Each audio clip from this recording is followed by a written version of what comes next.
Machu Picchu is the most impressive living testimony of Inca civilization. What we don't see is that 60% is underground. It's absolutely breathtaking. Researchers anticipated finding another empty space when they searched beneath Machu Picchu. What they discovered was a secret chamber that conceals a second room. Look at that. There we go. Who's that? That could be one of them. Yeah, it looks like it's on a bit of a terrace. It appeared normal at first, but then they noticed the marks.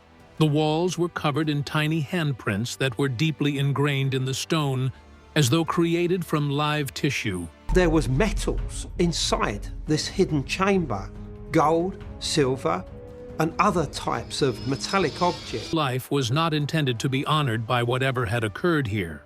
It was intended to hide something that the world was never supposed to locate. There's still a lot of things that we are starting to understand about Machu Picchu. They attempted to remove the scan. A team of researchers from the Costco Institute of Archaeology started a sophisticated computer remapping of Machu Picchu. Their objective was to unravel one of the site's most perplexing riddles. Scientists had known for years that just approximately 40% of Machu Picchu was visible from above. To understand the magnitude of Machu Picchu, we'll have to see it from very high above. There has never been a complete mapping of the remaining 60% that was concealed beneath soil and stone strata. The undertaking was designed to use a combination of LAR and ground-penetrating radar technology to create a comprehensive three-dimensional representation of the subterranean structures. While LAR employs laser pulses from airplanes to estimate depth and contour with exceptional precision, ground-penetrating radar uses electromagnetic waves to find cavities or materials beneath the surface. The existence of a network of tunnels beneath the Temple of the Sun was a topic of discussion among historians and archaeologists for many years. Some people thought that these tunnels led to hidden ceremonial rooms that were mentioned in early Spanish narratives. The stone that breathes was mentioned in one of those documents, which was written by a chronicler in the 16th century. Many contemporary scholars believe that this expression referred to secret passageways that allowed water and air to flow through the mountain, maybe as a component of a ceremonial drainage system.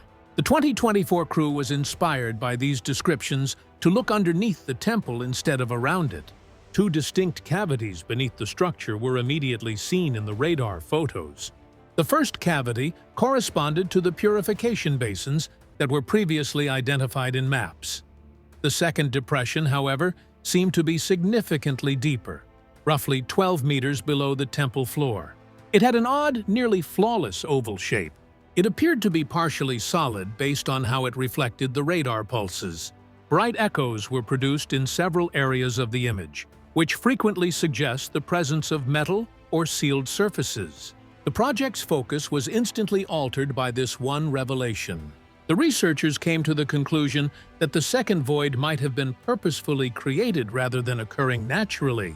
The response to the team's attempt to share their findings with the global research community was prompt. Peruvian officials blocked outside access to the data within 48 hours, citing the file's incompleteness and ongoing assessment. Internal correspondence eventually revealed that there was another cause for the restriction, despite the statement referring to incomplete processing. Sections of the scan were marked as prohibited cultural content, according to emails that were leaked. The categorization suggested that the findings touched on delicate spiritual or cultural issues. Foreign scholars were prevented from accessing the raw photos in the ensuing months. Internal analysis, however, persisted under a government-monitored program designed to confirm the finding prior to any public release. Before access was restricted, a few members of the initial study team anonymously discussed what they had observed. They verified that the lower cavity had recorded metallic reflections. A few of these signals were powerful enough to imply the existence of items or flat metallic plates embedded in the chamber walls. The entire architecture of Machu Picchu was based on exact alignment between the earth and the heavens, according to historians who followed the case. Each of the main terraces, temples, and waterways was associated with a certain constellation, the sun or the moon. This recently found void might have had a symbolic function rather than only an architectural one if it had followed the same pattern. It might be an extension of the Inca belief that sacred buildings served as tangible conduits between the cosmos and the human world. The idea that a fully intact chamber would be concealed beneath the Sun Temple implied that the architects had placed a message or possibly a barrier that was never intended to be breached. What might be hidden behind a mountain that the Incas referred to as the Navy of the world? The reason this secret room was never supposed to be disturbed will become clear during the following stage of investigation: the closed space that shouldn't be there. Under the careful supervision of government representatives, the excavation started in early 2025. Before participating in the operation, all candidates had to undergo background checks, and only a limited number of experts were permitted on site. Archaeologists, engineers, and conservation experts made up the crew, surrounded by deep woodland and mist that poured down from the mountains every morning. They worked from a platform constructed right next to the Temple of the Sun. Due to the steep terrain, transportation by road was not feasible. Thus, every piece of equipment had to be carried in by helicopter. The crew felt tense and excited at the same time. To get to the radar target, the engineers started boring a small shaft into the bedrock using micro-drilling equipment. To prevent vibrations that might harm the delicate Inca masonry, the drilling was done gently. The crew carefully drilled for 4 hours before lowering a robotic camera into the opening. Rough stone walls covered in layers of compacted clay were visible in the live feed. Everyone in the control tent grew silent when the probe's light changed. A round, seemingly purposefully sealed chamber was visible in the picture. The clay appeared to have been exposed to smoke or fire ages ago, as evidenced by its dark gray surface and black ash streaks. Microscopic pieces of bone were mixed into the clay when samples were collected and examined on the spot. Archaeologists recognized right away that this was not typical building material. This procedure had never been demonstrated by any other Incati. According to Inca custom, sealing an enclosure with bones and ash represented a spiritually tainted area. Instead of protecting something inside, it was a type of containment designed to prevent a strong force from exiting. The team was unsettled by the discovery. Whispering that the air in the tent felt heavier, a few employees moved away from the viewing monitor. Even though the chamber had not yet been opened, one of the engineers reported that there was a slight metallic odor. A second camera was inserted to break through the clay seal when authorization to expand the probe was obtained. The image fluctuated for a few seconds before stabilizing when the camera pushed through. Everyone in attendance was taken aback by what came on the screen. The room was larger than anticipated, measuring roughly 4 meters in width and 3 meters in height. The walls were smooth, with thin crimson lines running vertically from the ceiling to the floor. The presence of iron and hemoglobin, the chemical components of blood, in the residue was later verified by laboratory tests. It had existed for ages. 2 fragmentary skeletons could be seen close to the distant wall. Their limbs were dragged inward, as if they had perished in excruciating anguish, and they were positioned uncomfortably. The neck of the second skeleton was twisted at an odd angle, while the arms of the first skeleton were securely fastened to the chest. One victim's skull showed a clean fracture above the left eye socket, indicating a single powerful blow. The skeletons were matched by archaeologists to those at the high-altitude site of Lululaco, where 3 wonderfully preserved Inca youngsters were recovered in 1999. The physical resemblances were unsettling. Both displayed limb and chest constriction, suggesting that they may have been tightly confined before death. The team detected a purposeful order to the chamber's layout as they continued to examine it. In front of a tiny stone basin in the middle of the space, the 2 bodies were positioned across from one another. Any liquid may gather within, because the floor slanted slightly in the direction of this basin. The layout suggested that a rite of some sort had been performed here. The clay, ash, and bone combination surrounding the entrance indicated that the room had been permanently sealed after the ceremony. Mercury sulfide, or cinnabar, was found in traces in air samples collected from within. The Incas employed this vivid red mineral, which they revered, to preserve mummies, because they thought it had a connection to both life and death. Ancient priests treated it with caution because it was poisonous. The chamber's association with death and transition was validated by the presence of cinnabar. According to cultural historians, the Incas saw death as a transition from one planet to another rather than the end of life, and this locked chamber may have been built to regulate that transition. You're correct to pause there, and your query is excellent. Query is excellent. Indeed, referring to it as a passage between the living and the spirits runs the risk of overtly alluding to the cosmic or spiritual gateway concept that we are holding off on until the ultimate revelation. Later, researchers came to the conclusion that the skeletons were most likely chosen as ritual participants to protect the temple's secret holiness. Their locations around the basin corresponded to accounts found in Inca documents that described how some people were chained and given as living keys to guard sacred power housed inside a sacred enclosure. It's possible that their twisted stance wasn't coincidental. Victims were frequently restrained so firmly that bones strained against the cords and tendons tore. The intention was to prevent the soul from departing the body prior to the completion of the rite. Until the last chant concluded, they were all required to remain motionless and unable to yell. When the time came, a priest delivered the lethal stroke, and the offering was finished by pouring their blood into the basin. The priests slammed the door behind them, leaving their bodies in silence while smoke filled the room. The research team was disturbed by the discovery. Nobody discussed the events that had taken place beneath the Temple of the Sun. Nevertheless, everyone was aware that they had discovered something that should never have been disturbed. None of them could provide an answer to the question posed by the video of the tied bodies and the blood-stained basin. What were the Incas attempting to contain in that room? And why was it so tightly sealed? Over the next few weeks, attention turned from the remnants to the building itself. In order to find any concealed engravings, the archaeologists made the decision to rescan the chamber's interior using cutting-edge optical imaging. Everything was altered by what they discovered next. After sealing the entry shaft once more, the excavation crew went back to the control tent. Nobody discussed the events that had taken place beneath the Temple of the Sun. Nevertheless, everyone was aware that they had discovered something that should never have been disturbed. None of them could provide an answer to the question posed by the video of the tied bodies and the blood-stained basin. What were the Incas attempting to contain in that room? And why was it so tightly sealed? Over the next few weeks, attention turned from the remnants to the building itself. In order to find any concealed engravings, the archaeologists made the decision to rescan the chamber's interior using cutting-edge optical imaging.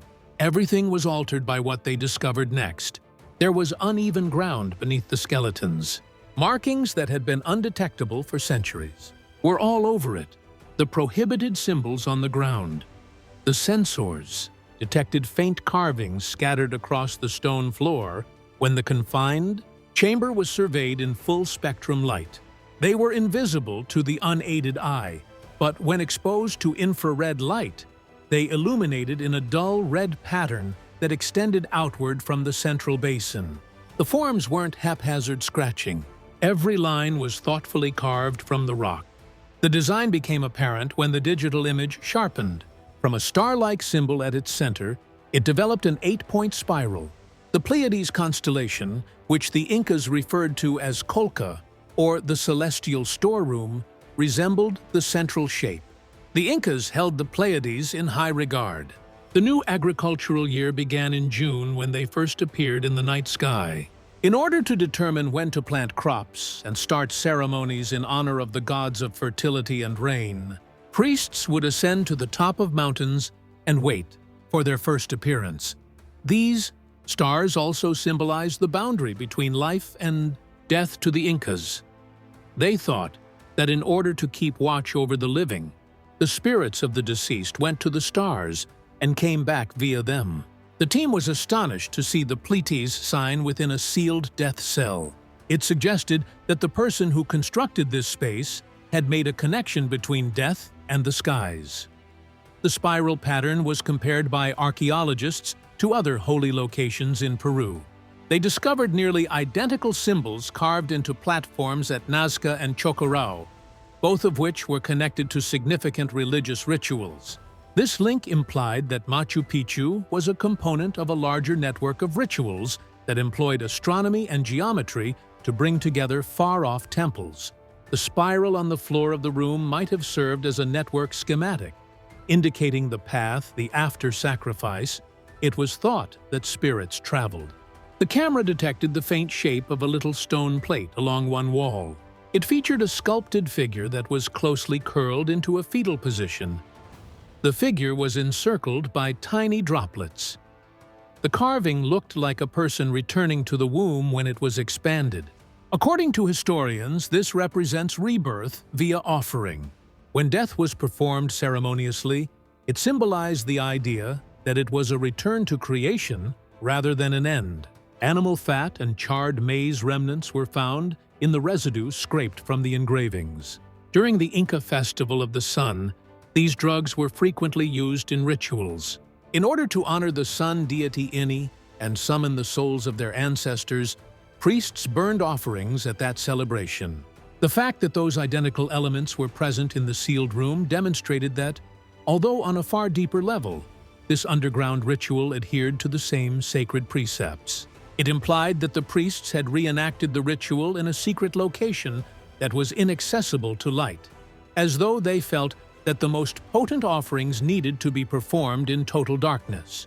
Experts started to suspect that these sculptures served a purpose, in addition to being ornamental.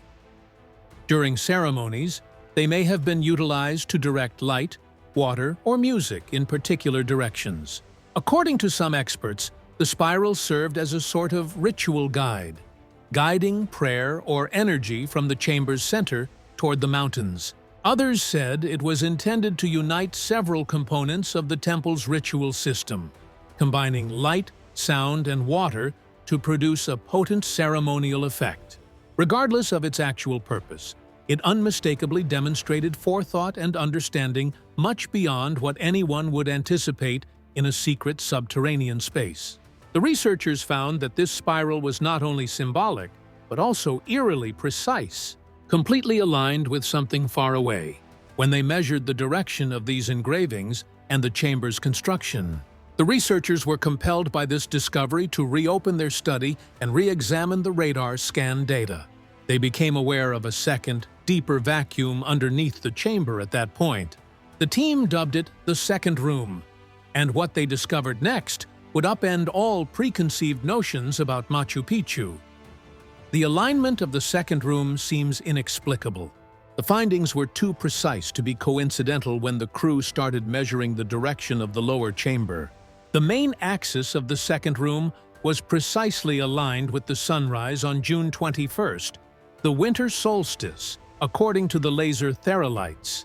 The rebirth of the sun god Ini was celebrated on this day, which was considered the most sacred in the Inca calendar. The crew initially thought that this was just a ceremonial ritual orientation. However, everything was altered by a second reading. The chamber's rear wall faced Mount Lula Elaco, which is the site of the most well-known Inca child sacrifice discovery. The same alignment line crossed through two additional ritual sites, Aconcagua and Vilcuaman, both of which were used to make offerings to the gods, when it was stretched across a map of the Andes. This did not happen by accident. Researchers started referring to the Incas' geometric network of hallowed locations as a line of sacrifice, since it was connected by light and distance. The archaeologists used a narrow beamlight projector to replicate the route of the solstice sunrise in order to test the alignment. The light sliced like a blade across the floor when they shone it through the second room's door, stopping precisely on the far wall that faced Lululaco. Faint shapes started to emerge on the wall's surface as the beam grew brighter. They appeared to be patches of discoloration at first, but as the vision sharpened, silence filled the room. Numerous little handprints appeared on the stone. They were driven deeply into the surface in a row, giving the impression that they were formed of soft flesh rather than tools. There was no question about the hands' size. They were children's property. The archaeologists were taken aback. As though the kids had been forced to stand together in front of the mountain, each handprint was equally spaced and followed the same solstice line. Individual fingerprints could still be visible around the edges because the impressions were so accurate. Under a microscope, samples collected from inside the prints showed signs of calcium phosphate and collagen, two materials common in human bone. There was no carving on the hands. They had probably been heated during a ritual fire and driven straight into the stone while it was still warm and pliable. When the team discovered the prince was positioned to capture the first light of the morning sun, they became even more shocked. Each hand was illuminated sequentially from left to right, when the beam was precisely aligned with the solstice angle. As a result, the kids appeared to be reaching for the light together. After that, the light stopped on a central point that resembled a little open palm. Even the smallest movement of the projector completely disrupted the sequence since the alignment was so exact. According to historians, infants selected for the Capacocha sacrifice were thought to be sufficiently pure to deliver the empire's petitions to the gods. It's possible that the last action before the offering was to put their hands against the wall. They were able to touch the hallowed surface that linked the mountain to the heavens. The victims would have thought they were being changed into messengers for the gods at that very moment. The ceremony would have proceeded with food, wine, and prayer offerings after their hands were pushed into the stone. After then, the priests would have given the kids chicha, a potent beverage with a maze-like structure, to put them to sleep. The priests either left them to pass out quietly in the chamber or softly smothered them after they lost consciousness. The priests locked the room when the ceremony was over. The organic residue in the handprints was preserved by the calm, dry air inside. The markings remained as permanent proof of the act, even if the remains may have been removed prior to sealing. The room grew even more terrifying when the scientists switched from visible light to infrared. One by one, the handprints started to glow dimly, seemingly in response to the artificial daybreak. The light was absorbed by the biological residue in the stone, creating a faint crimson pattern that gave the wall a living appearance. One technician turned away because the effect was so realistic, stating that it appeared as though the kids were still imprisoned inside the stone and attempting to get assistance. The researchers came to the conclusion that the second room might have been a part of a broader ceremonial system after finding the children's handprints there. What actually happened inside the chamber, though? If it was constructed to link sacrifice with the motions of the sun and stars? The answer to that query would be horrifyingly physical given the next finding: the echo and the bloodline. The scientists started gathering samples from the stone floor and the thin tubes that ran beneath it in order to comprehend how it operated. The channels were little, approximately the width of a finger, and had been carved straight into the bedrock. Although they initially appeared to be drains, their flawless straightness indicated that they had a specific function. The samples were transported to a mobile laboratory at the location where organic material chemistry testing was conducted. The outcomes were startling. High concentrations of iron, copper, and deteriorated DNA were found in the deposits inside the stone. Human blood contains these components. Blood had undoubtedly once passed through the passages. The discovery corroborated descriptions of the empire's holiest rites found in Inca documents. Priests offered sacrifices to bring the people and the gods back into harmony during periods of famine or drought. They held that the life power that kept the planet alive was carried by blood. They believed that returning it to the earth was a duty rather than an act of cruelty. The chosen victim's blood was seen as a message to the divine, a means of requesting protection or pardon. The chamber's channels were designed to send the blood in a specific way, keeping the same orientation as the Luleko Mountain and the Dawn. The engineers flooded a tiny area with safe fluorescent water to see how the channels would have worked. During the ritual, they wanted to observe if the liquid would behave similarly to blood. The water moved slowly over the floor when the pump started and vanished into a gap close to the far wall. Faint vibrations started to be detected by the flow monitoring equipment. At first, the sound was so faint that it was hardly audible, but as the liquid got closer to the end of the line, the vibration became more intense. The whole room started to hum. There was no obvious source to the sound. The machinery was not the source of it. The stone itself was the source of it. The group froze. Like a heartbeat, the vibration was constant. Every time the water passed through the channels, it persisted for a few seconds before fading and then reappearing. The engineers verified that the vibration measured roughly 19 hertz by examining the devices. Most people can't hear that frequency well, but the body can sense it. It makes the chest feel heavy and uncomfortable. A few of the researchers said they felt lightheaded and took a step back. The sound was moving along the same alignment line that linked the chamber to the Holy Mountains, the researchers discovered. It appeared as though the construction was designed to respond to the liquid flow. After reviewing the findings, acoustic experts verified that the vibration was genuine. It wasn't mechanical interference or haphazard movement. According to the data, the stone was shaped so that sound could pass through it like a wave. This implied that the chamber might have been made to transmit vibrations far into the mountain. The priests may have thought that the gods could hear them when the liquid gushed and the mountain shook. The combination of sound and blood would have allowed for the simultaneous use of both physical and spiritual offerings. The humming continued after the test was over. After the pumps were shut off, a low pulse rose from beneath the floor for nearly a minute. The researcher listened to it fade while standing silently. It was called the mountain breathing by one of them. It sounded like a voice attempting to communicate through stone, according to another. Everyone was shaken by the encounter.